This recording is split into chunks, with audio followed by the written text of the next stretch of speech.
Hello everyone, this is Leaf and I'm here with some real serious subject. Huge majority of the Warframe players have no idea how to kill Steelpath Acolytes fast enough before they can do anything about it. The Acolytes are not serious threats, but if you don't kill them immediately, they may find their chance to kill you on the spot and you will lose your Steel Essence and Arcane. We don't want to lose our precious 4 to 5 minutes now, do we?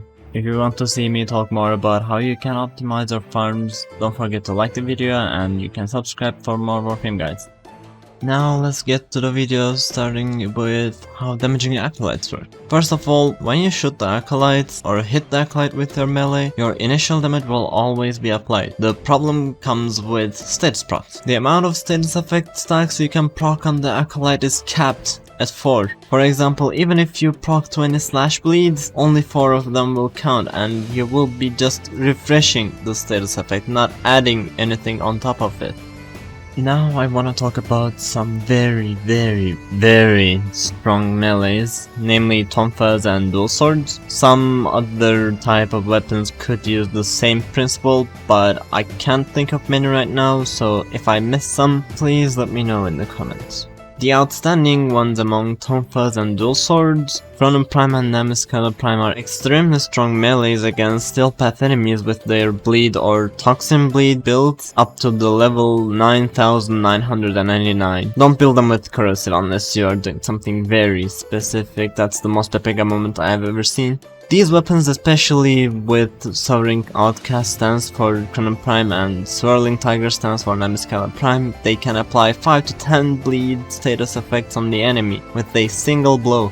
These weapons make use of the huge number of bleeds they proc on the enemy to enhance their damage. But we said the amount of bleed you can proc on the Acolyte is capped at 4. This means only the initial hit of the weapon will damage the Acolyte and you will no longer be able to add in more bleed procs to the equation. It means the weapons will lose their biggest strength. You can apply this idea to primaries or secondaries that depend on a ton of bleed procs to deal damage as well. This doesn't make them bad weapons, it just makes the way that they're built flawed against the Acolytes. This is why you take 5, 10, 20, 30 seconds to kill one Acolyte.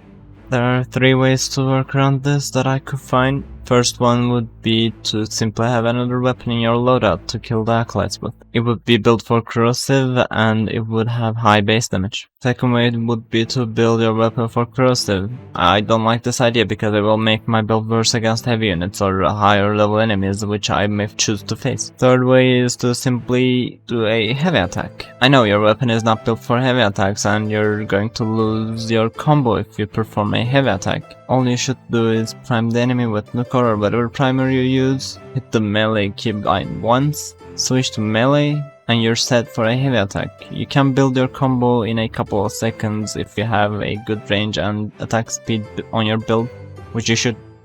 Now we should talk about some melee mechanic that will screw us the most if we're not careful. Follow through. It's a mechanic that will make you deal less damage to the additional enemies you hit with your melee. For Chronon Prime it has 0.5 follow through value. It means the first enemy will take the full damage, then the second enemy to get hit will take half the damage. The third enemy to get hit will take 1/4 and the fourth to get hit will take 1/8 of the damage. Because of this mechanic we should make sure to isolate the Acolyte. My personal favorite way of doing that is to spawn the Acolyte where I exactly want.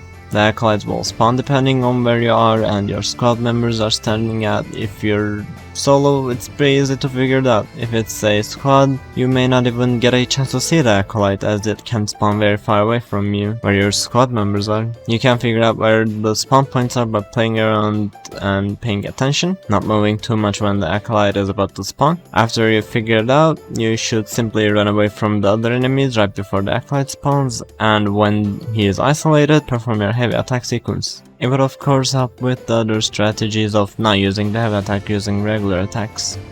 I think you now have a pretty good idea of why you should suck at dealing damage to the Acolyte. Hopefully from now on you will be able to perform one-shots and do me proud. This will be it for this video. Thanks for watching, and if you liked the video don't forget to tap the like and subscribe buttons, and I hope to see you in another video. Take a good care of yourself.